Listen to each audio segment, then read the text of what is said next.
Di sebuah hutan yang rindang, hiduplah seekor burung beo bernama Pipi. Pipi punya kebiasaan unik. Dia suka menirukan suara semua hewan. Kukuruyuk, Pipi said playfully, imitating the sound of a chicken. Moo, Pipi continued playfully, imitating the sound of a cow. Suatu hari, Pipi mendengar suara tawa manusia dari kejauhan. Dia terbang mendekat dan melihat sekumpulan orang sedang menonton pertunjukan stand-up komedi. Pipi sangat terhibur. Dia berpikir, aku juga bisa melakukan itu. Maka Pipi naik ke atas panggung. Awalnya orang-orang bingung, tetapi kemudian, Raf, itu tadi bos saya marah karena saya telat kasih laporan.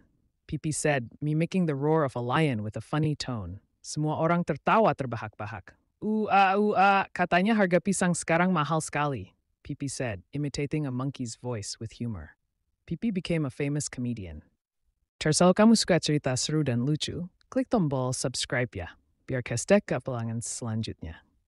Di hutan yang rindang hiduplah seekor kukang bernama Slow. Hari itu semua hewan hutan sedang bermain petak umpet. Siapa yang jaga duluan? Kijang bertanya. Hompimpa. Monyet menjawab dengan semangat. Slow dengan santainya memanjat pohon. Dia lalu diam. Hari berlalu, minggu pun tiba. Hewan-hewan lain menyerah mencari Slow. Mereka tidak menyadari keberadaannya yang tersembunyi. Sudah seminggu, aku nyerah. Di mana Slow ya? Beruang mengeluh. Aku juga. Mungkin dia sudah pulang. Burung menambahkan, Slow pun menjadi juara petak umpet tanpa usaha sama sekali. Pesan moral, kadang nggak ngapa-ngapain adalah strategi terbaik. Tersal kamu suka cerita seru dan lucu? Klik tombol subscribe ya, biar kestek ke pelangan selanjutnya. Landak buka salon rambut Lala si landak menggunakan durinya untuk menata rambut hewan lain. Tren ini pun meledak, bahkan ular datang untuk menata rambutnya. Pesan moralnya, alat unik bisa menjadi bisnis yang unik. Aku penasaran bentuk rambutku akan seperti apa dengan ditata Lala, kata elephant dengan penasaran. Dengarkan teman, aku sudah mendengar dari kancil, tatanan di sini akan membuatmu merasa luar biasa. Rabbit berkata penuh semangat. Tersal kamu suka cerita seru dan lucu? Klik tombol subscribe ya, biar kestek ke pelangan selanjutnya. Kepiting jadi penjaga pantai Kiki. Si kepiting suka jepit hewan yang berenang kejauhan. Kembali ke pantai. Jepit-jepit. Pesan moral, niat baik kadang tampil lucu, tapi tetap penting. Seekor burung camar terbang mendekat, penasaran dengan aksi Kiki. Apa yang sedang kau lakukan, Kiki? Tanya burung camar dengan suara penasaran. Aku mencoba menjaga semua tetap aman di pantai, jawab Kiki dengan tegas. Di kejauhan, beberapa anak bermain bola dekat ombak. Ayo lempar bolanya lebih jauh, seru anak-anak dengan semangat. Hati-hati jangan terlalu jauh, nanti musiman tinggi. Kiki memperingatkan dengan ceria.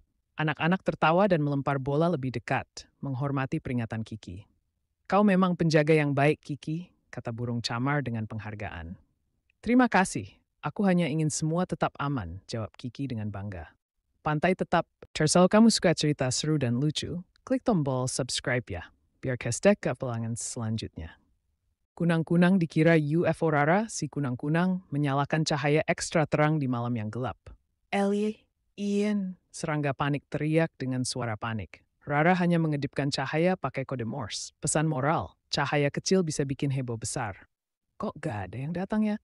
Serangga panik bertanya dengan penasaran. Sang kunang-kunang terus melanjutkan perjalanannya, meninggalkan jejak cahaya. Santai saja, aku cuma bermain-main dengan cahaya.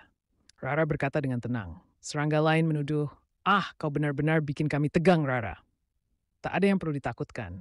Bagaimana kalau kita buat pertunjukan cahaya, usul Rara. Serangga lain bersemangat berkata, pertunjukan cahaya itu ide bagus. Tersal kamu suka cerita seru dan lucu? Klik tombol subscribe ya, biar kestek ke pelangan selanjutnya. Momo si panda memulai podcast tentang tidur siang. Dia siap mewawancarai berbagai hewan tentang kebiasaan tidur mereka. Selamat datang di Siesta Fiesta. Hari ini kita akan mengupas tuntas dunia tidur siang dengan para ahli tidur dari seluruh hutan.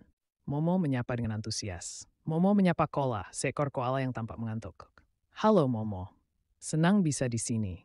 Kola menguap mengantuk. Dengan nada penuh rasa ingin tahu, Momo bertanya, Kola, posisi tidur siang favoritmu apa? Kola menjawab dengan suara mengantuk. Di atas pohon eukaliptus tentu saja.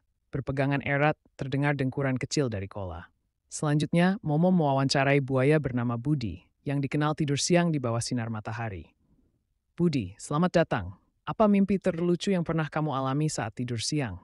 Tanya Momo dengan rasa ingin tahu.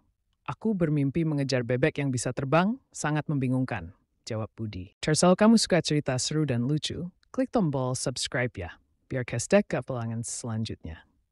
Burung kakak tua yang bisa ngomel. Bangun dong, jangan tidur terus, ibuku berkata tegas. Iya, sebentar lagi. Aku menjawab dengan malas. Tiba-tiba kakak tuaku ngomel juga. Bangun, males banget, kakak tua mengomel. Jangan ikut-ikutan, aku berkata kaget.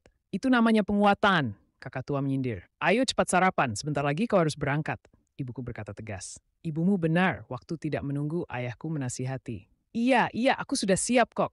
Aku menjawab dengan sedikit kesal. Ayo makan cepat, kakak tua mengomel.